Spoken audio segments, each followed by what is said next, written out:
ശതമാനം എന്ന ചാപ്റ്ററിലെ ഇക്വേഷൻസ് ആണ് ഇവിടെ നോക്കാൻ പോകുന്നത്. എക്സിൻ്റെ y പെർസെൻറ്റേജ് എന്ന് പറയുന്നത് എക്സ് ഇൻറ്റു വൈ ബൈ 100 ആണ്. ഒരു സംഖ്യയുടെ എക്സ് ശതമാനം ഈക്വൽ ടു വൈ ആയാൽ സംഖ്യ എന്ന് പറയുന്നത് വൈ ബൈ എക്സ് ഇൻറ്റു 100 ആണ്.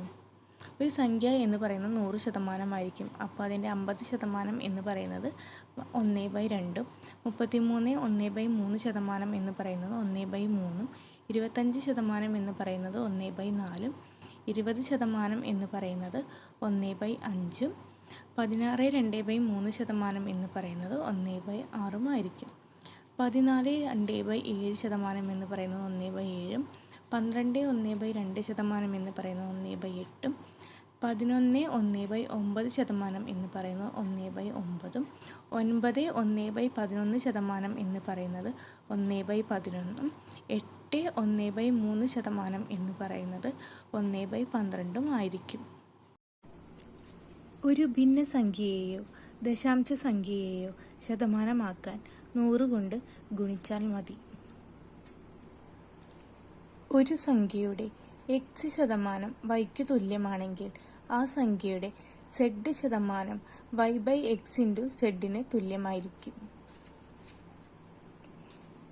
എയുടെ വരുമാനം ബിയുടെ വരുമാനത്തേക്കാൾ എക്സ് ശതമാനം കൂടുതലാണെങ്കിൽ ബിക്ക് എയേക്കാൾ X by 100 plus X into 100% കുറവായിരിക്കും.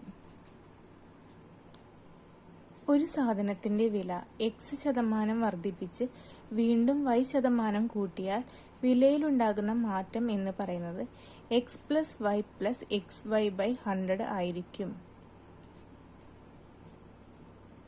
ഒരു സാധനത്തിൻ്റെ വില എക്സ് ശതമാനം വർദ്ധിപ്പിച്ച് എക്സ് ശതമാനം കുറച്ചാൽ കുറവ് അല്ലെങ്കിൽ നഷ്ടം എക്സ് സ്ക്വയർ ബൈ 100% ആയിരിക്കും.